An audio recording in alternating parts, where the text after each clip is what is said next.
whenever you gentlemen are ready. What did he say? Yeah. This interview is being conducted as part of the American Academy for Park and Recreation Administration's Legends program. First in this series is Mr. James Truncer, Secretary Director of the New Jersey Monmouth County Park System. Jim, let's start with the questions first about your personal history and how you became interested in parks and recreation. Well, Lou, I guess as you know, I was raised within the state park system in New Jersey.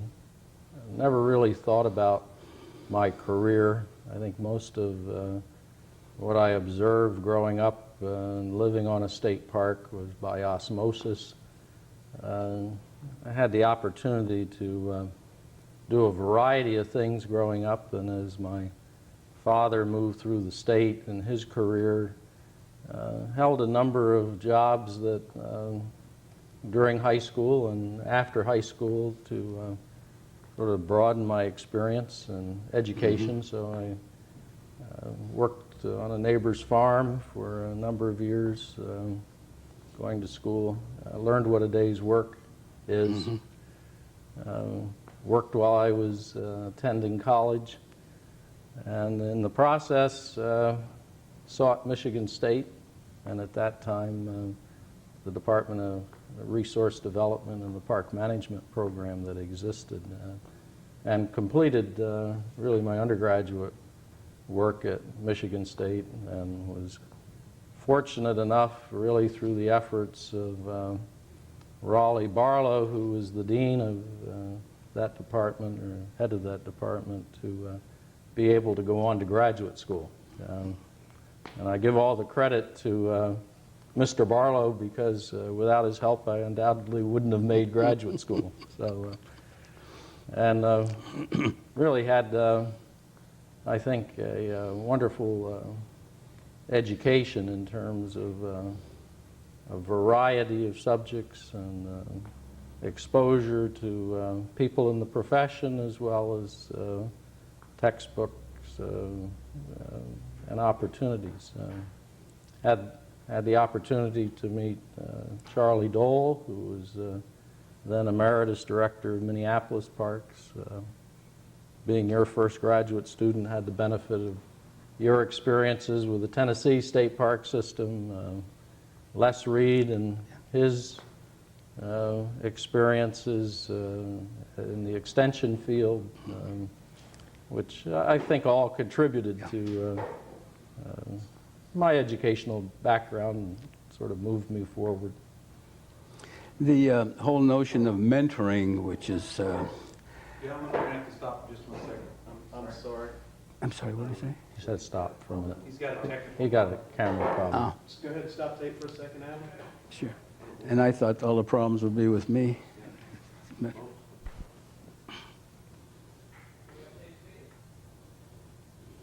Okay.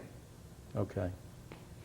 Jim, during your career, I'm confident you had mentors that were of assistance to you. Could you mention some of them?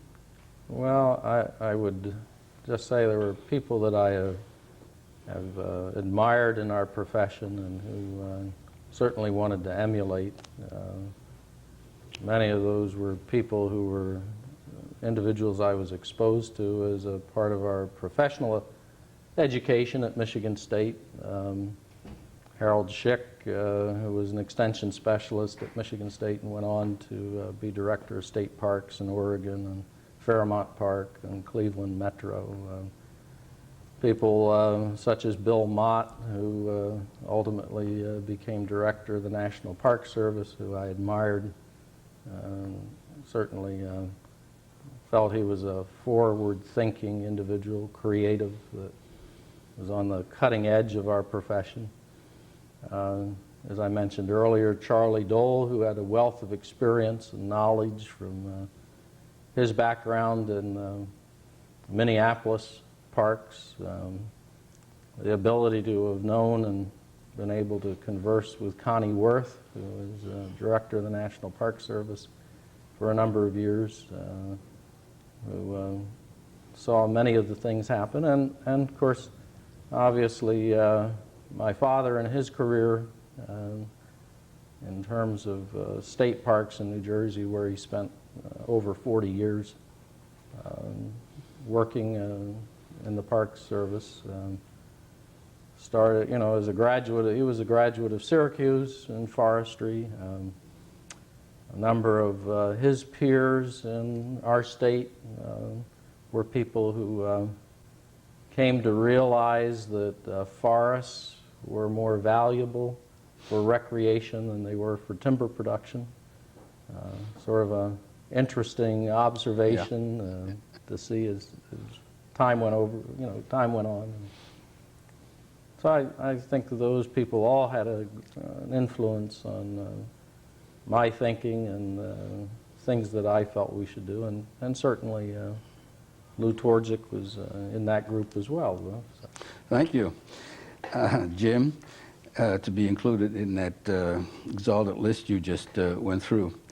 Now, during your career, what were some of the changes that happened that impressed you? Well, I guess from a career development, my first job out of college full-time was with the National Park Service out of the Northeast office, and I felt I really didn't want to be part of a big organization, which was a good experience for me to work in that environment.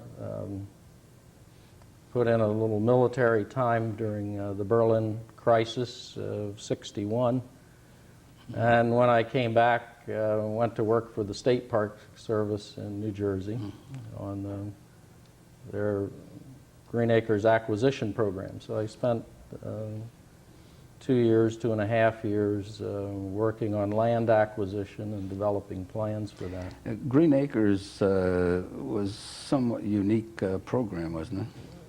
A leader again in our country. New Jersey, for better or worse, tends to be the first. And in this case, for the better. The voters approved in 1961 a $60 million bond issue, which provided funds for state acquisition as well as for matching monies for local acquisitions. That really was the impetus for a number of properties that were acquired as a part of the county park system. So that helped, and then of course subsequently there were 8 other bond issues that the voters approved overwhelmingly. And more recently, as of 1999, the governor committed $98 million a year out of sales tax revenue to open space acquisition in our state for not only park land acquisitions, but also for farmland preservation. Now, I know that you had a significant contribution to some of those programs you're talking about, but let's move on to what you think might be the most significant accomplishments during your career. Well, I really, Lou, had an opportunity that I don't think happens to everyone, and that was to come aboard with a county that was interested in developing a park system, that had made a commitment to start it through really the efforts of the planning director in the county and a commitment by the elected officials that this is something they felt should move forward.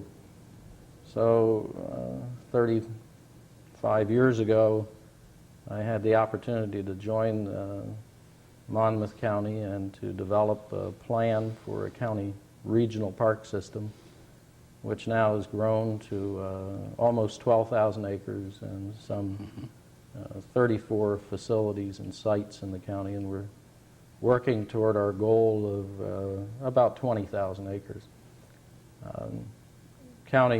Monmouth County is located in the central part of New Jersey on the Atlantic Ocean, about midway between New York and Philadelphia, an affluent community with commuters to Wall Street in New York and to the Trenton metropolitan area. Western part of the county, very rural, changing rapidly. And with a wealth of resources, whether it's the ocean and water-oriented activities to beautiful pastoral countryside. So with that setting and willingness to pursue an idea and a plan, we've really been very fortunate to have had, I've been personally fortunate to have been part of that experience. Well, some of us who receive your regular newsletter realize that the county is especially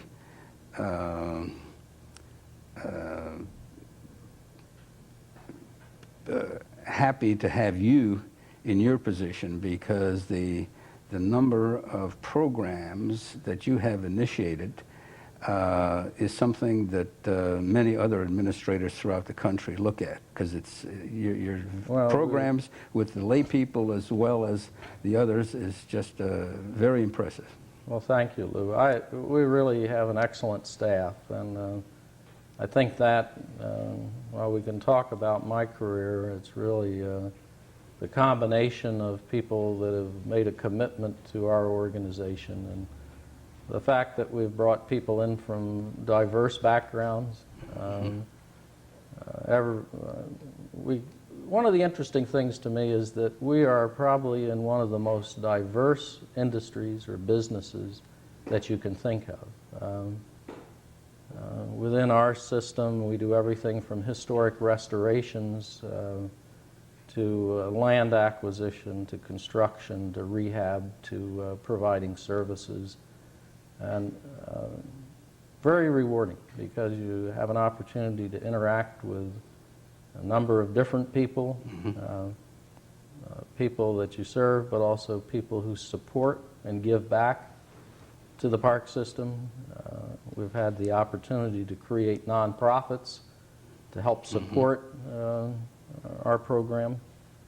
We've been very fortunate in attracting young, energetic, highly qualified people who have either chosen to stay with us or to move on in their careers. So we have really great educational diversity of people from Texas A&M, Texas Tech, North Carolina State, Eastern North Carolina, University of Massachusetts, Penn State, Michigan State,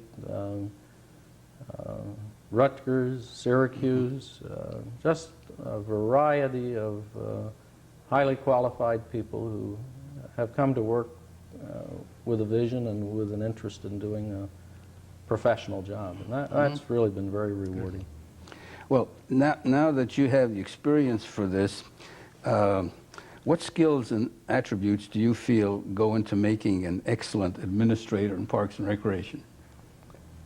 I guess over time I've come to believe that as an industry, probably the most important thing is the ability to get along with people.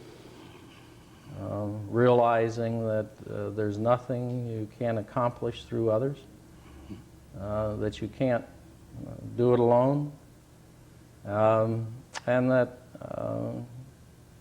you need to have a well-rounded background with an appreciation of not only the community but other people's interests, whether they be in the business world or their leisure activities, so that you can relate to their needs and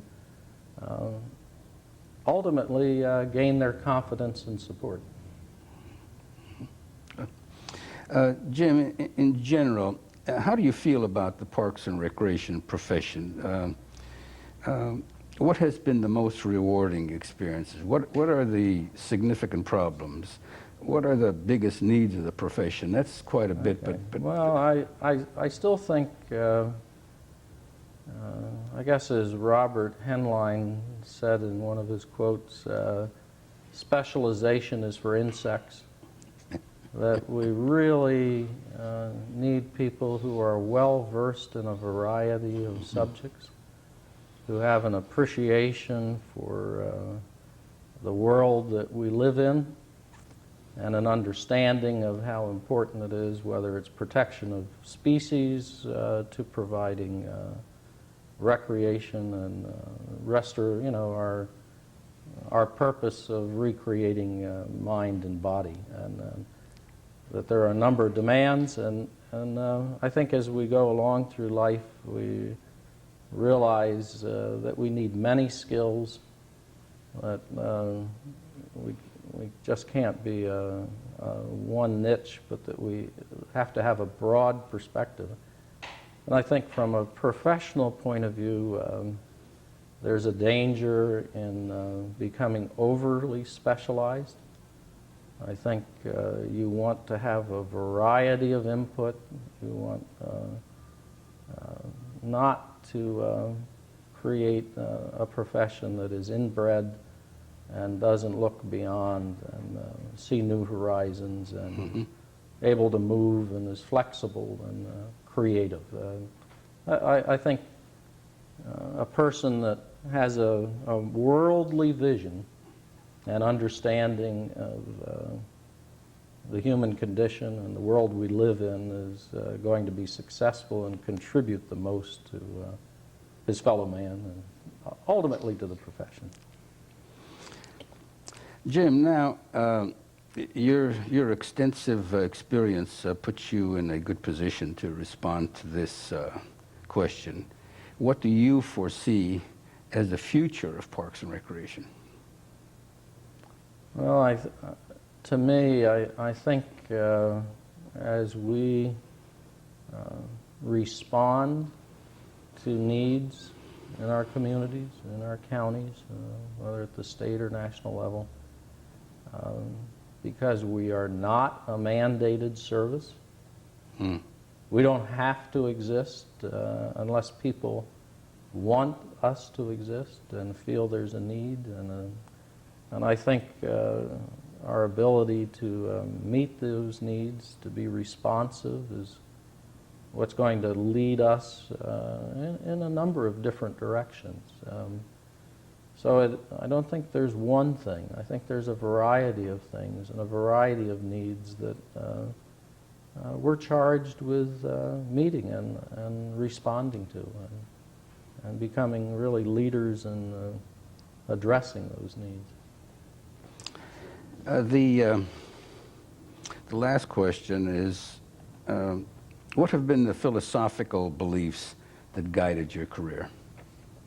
Well, as you know, I came out of an environment, home environment and upbringing that was related to our natural resources. I have an appreciation of historical interests and part of that in really, I guess, the fabric of our society. I see a blending in terms of not emphasizing a particular area, but being able to provide balance for those that have a variety of needs. And whether it's programming, whether it's just the ability to get away from other people and have some solitude, or whether it's an ability to study and appreciate our history and what surrounds us. And I've often felt that our interpreters and naturalists were almost the reverse of a research scientist. Instead of concentrating on a smaller and more narrow area to learn as much as you can, that our interpreters and our naturalists and our historians needed to have that overall view of whether it be a natural state or a period of time and what was happening in that, to bring it to life, to give some understanding and meaning to all of the things that are happening around us and interacting. And I think if we can come across in that way and meet people and find out their interests and address those interests that will, as a profession, be meeting the needs that are out there. So it's a challenge, Lou, no question about it. So. This interview is being conducted as part of the American Academy for Park and Recreation Administration Legends. Thank you, Jim. Thank you very much, Lou.